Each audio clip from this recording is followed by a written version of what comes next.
Jordan Chiles' team is backing her up. After the Olympic gymnast was awarded a bronze medal for her floor final following a difficulty score inquiry submitted by her team, which ultimately bumped Romania's Ana Barbăsu from the podium, Jordan's coach Cecile Canqueteau-Landi is setting the record straight.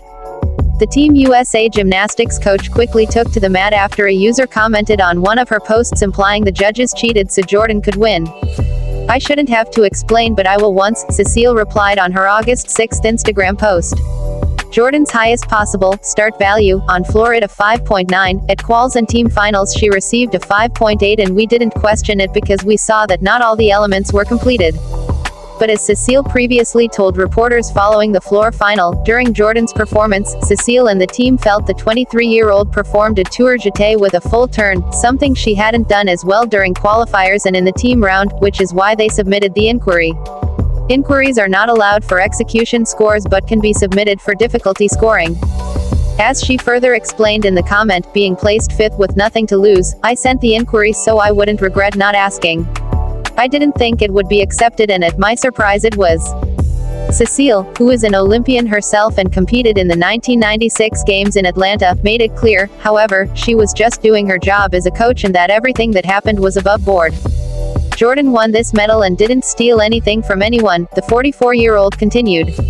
"Do I feel bad for the Romanian athlete? Of course I do. It was so sad and heartbreaking to see, but it is the sport." As Cecile concluded, "You don't have to like it, but you do have to respect the outcome and more importantly respect Jordan and not drag her down because you disagree. She earned that bronze medal." The coach's explanation comes amid ongoing controversy surrounding the series of events. On August 5, the Romanian Olympic Committee submitted an appeal of gymnast Sabrina Mănecă-Voinia's final score in the floor event, per a social media post. While Sabrina and Ana both earned overall scores of 13.700 during the final, Ana was placed above Sabrina due to a higher execution score. Sabrina had originally been given a deduction of 0.1 for stepping out of bounds, but replays seemingly showed her remaining in. President of the Romanian Olympic Committee Mihai Coviliu therefore urged the International Gymnastics Federation, the official body behind the gymnastics competitions, to reassess Sabrina's score, explaining an initial challenge had been rejected. There has been no word on whether Sabrina's score will be re-evaluated at this time. Meanwhile, Mihai wrote in an August 6 Facebook post, "The way in which the score was assessed and the refusal to present the full reasons, proofs for the rejection of the appeal submitted within the time limit set by the rules seriously harms the image of international gymnastics, but in particular affects the athlete, even jeopardizing their mental health." For more controversial moments from this year's Olympic Games in Paris, keep reading. Canada boots women's soccer coach. The 2024 Olympics had barely begun when Bev Priestman, head coach of the Canadian women's soccer team, was removed from her post by Canada Soccer after her staff was accused of using drones to spy on the New Zealand team ahead of their group stage match.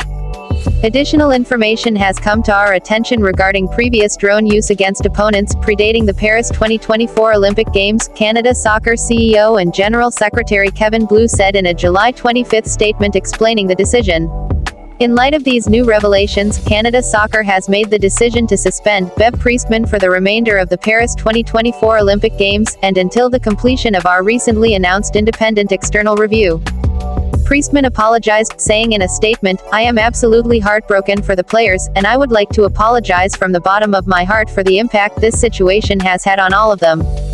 The team, which won gold in Tokyo, is a group of people who care very much about sportsmanship and integrity," she continued. "As the leader of the team on the field, I want to take accountability, and I plan to fully cooperate with the Canadian Soccer Association investigation."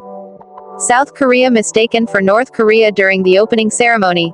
As the boat carrying athletes from South Korea came into view during the July 26 opening ceremony, they were incorrectly announced in both French and English as being from the Democratic People's Republic of Korea, which is North Korea. South Korea, meanwhile, is the Republic of Korea. In a July 27 statement, the International Olympic Committee noted, "We deeply apologize for the mistake that occurred when introducing the Korean team during the opening ceremony broadcast." IOC President Thomas Bach also called South Korean President Yoon Suk-yeol to apologize per the chief executive's office, which relayed that Yoon told Bach the people of South Korea were very shocked and embarrassed by the mistake. An IOC spokesperson called the error an operational mistake that was clearly deeply regrettable.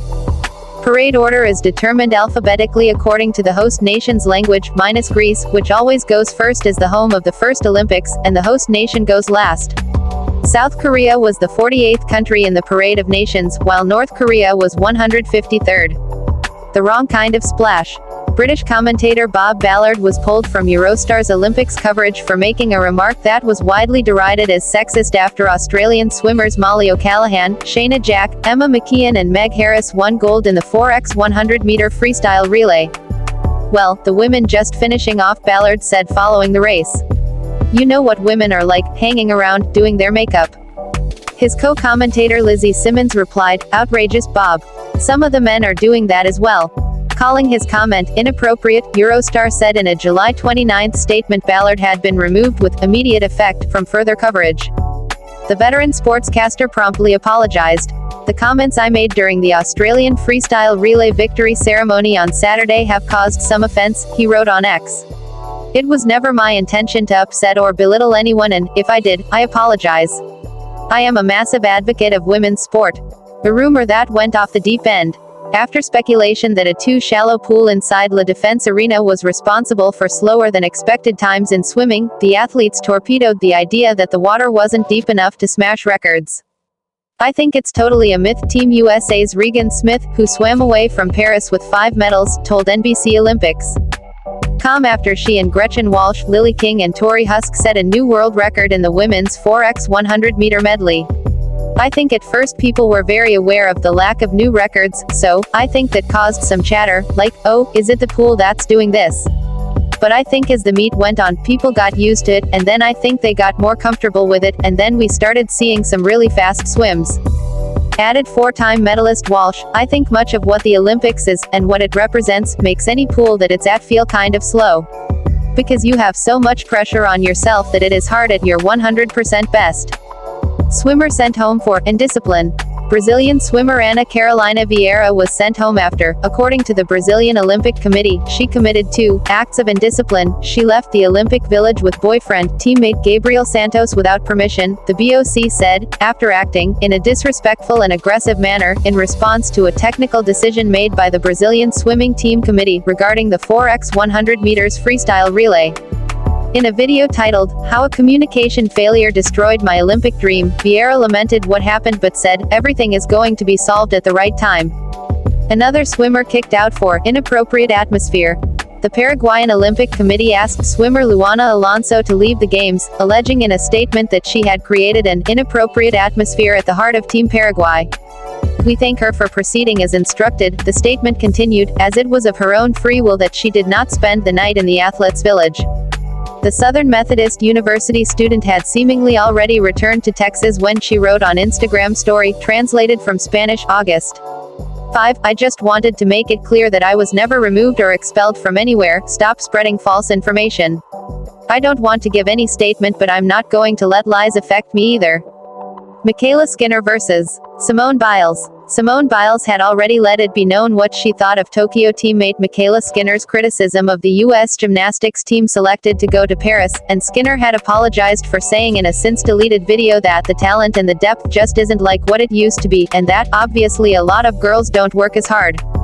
But after the 2024 squad won team gold, Biles captioned a photo of the athletes, lack of talent, lazy, Olympic champions, an apparent jab at Skinner's original comment. On August 6, Skinner reiterated in an Instagram video that she had poorly articulated her original point. But, she added, the cyberbullying she and her family had been subject to, fallout from her cyber feud with Biles, had gotten out of hand. She pleaded with the 7-time gold medalist to please put a stop to this. Please ask your followers to stop. Beam in a little noise, please. Neither Biles nor Suni Lee medaled in beam this year after both gymnasts fell off the apparatus during their final routines. Afterward, Biles commented on the strangely quiet environment during their penultimate event in Paris. It was really weird and awkward, the athlete, who earned bronze on beam in Tokyo, told the Associated Press. We've asked several times if we can have some music, or some background noise. I'm not really sure what happened there, but yeah, not our favorite. None of us liked it. In response to the GOAT's complaint, an International Gymnastics Federation said the atmosphere was part of the sport presentation plan at Paris 2024. Lee noted that the pressure was definitely on, and a lot of people were definitely feeling it. She wondered if it was so quiet the nearby photographers could hear her breathing. It adds to the stress, Lee said, just because it's like you, yes, you're the only one up there. So I was feeling the pressure. Gymnastics scoring shocker. Jordan Chiles seemingly finished out of the running for a medal when she completed her floor exercise final routine and received a score of 13.666, Romania's Ana Barbăsu ahead of her in third place with a score of 13.700. But after Team USA filed a score inquiry on Chiles' behalf and her performance was further reviewed by the judges, her start value was increased by 1/10 of a point. As a result, her score was subsequently bumped up to 13.766. Meaning, she got the bronze and Barbăsu, who was already waving her country's flag in celebration, left the arena in tears. Afterward, Barbăsu posted a video of herself competing and wrote, "Thank you to everyone who encouraged me before, during, and after the competition." 5,000 meters scoring shocker. Medal adjustments haven't been confined to the gymnastics arena. Kenyan runner Faith Kipyegon was initially disqualified for seeming to jostle Gudaf Tsegay of Ethiopia during the women's 5,000 meters at the Stade de France on August 5, negating her second-place finish. "I have never seen anything like that, in an Olympic final that went on for so long," commentator Kara Goucher, a two-time Olympian, said on the broadcast, noting that the two women also appeared to exchange heated words. "You see a little bit of elbow, you see a little bit of frustration, but that was many strides and scolding." It wasn't until the wee hours of August 6 that Kipyegon found out her silver medal had been reinstated. The Olympic jury of appeal ruled that, while there had been significant contact between her and Tsegay, the incident did not warrant a disqualification. With that, Italy's Nadia Battocletti, the fourth-place finisher bumped into bronze position by the disqualification, was re-relegated to fourth. Swimming disqualifications that stood. Two athletes' hopes of a medal were dashed when they unwittingly broke rules mid-swim, meaning they didn't even know they were out until they finished their races. Great Britain's Luke Greenbank finished first in his 200-meter backstroke heat but was disqualified for staying underwater for further than the maximum 15 meters after first diving in. "Win or lose, I've always been my own harshest critic, but sometimes you've just got to take it as it comes," he wrote on Instagram August 1. "I can take pride in the fact that I know I was in great shape coming into these games after a tough few years, but this will motivate me to come back stronger." A technical error also knocked Alex Walsh off the 200-meter individual medley podium after she finished in the bronze position. As she approached the wall during the last leg of her backstroke, she made an illegal turn by starting to flip out of position before she tapped the wall and launched into her breaststroke. Still proud, Walsh wrote on Instagram August 6, thanking her supporters a few days after the race. "Despite the DQ, this Olympics has been an experience that has left me feeling happy and fulfilled, and I will cherish that forever. After all, everything happens for a reason and there is so much more to be excited about for me in this sport." Something in the water. Despite $1.53 billion having been budgeted to clean up the perennially polluted Seine, reports swirled for months leading up to the Paris Games about whether it would be safe enough to hold the swimming leg of the triathlons and the 10,000-meter marathons in the river. Paris Mayor Anne Hidalgo went for a swim July 17 and declared France's most famous body of water good to go, but it's been kind of a st show since the Olympics began. On Monday, July 29, swims for the triathletes to familiarize themselves with the Seine were cancelled, officials citing poor water quality levels caused by runoff from the weekend's heavy rains, which noticeably started during the July 26 opening ceremony. The men's triathlon was then postponed a day and rescheduled to follow the women's event on July 31 after organizers deemed bacteria levels too high for a safe swim. Both triathlons were held July 31, day of tests finding that E. coli and intestinal enterococci levels were low enough to qualify the water as excellent quality, per the European Union's Bathing Water Directive. But speculation that the water wasn't safe resumed after two athletes who competed in the triathlon dropped out of the mixed relay competition, citing respective illnesses, neither of which have been definitively linked to swimming in the Seine. The women's and men's 10,000 meters are still scheduled for August 8 and 9, but practices were cancelled August 6 after tests showed bacteria levels were once again too high.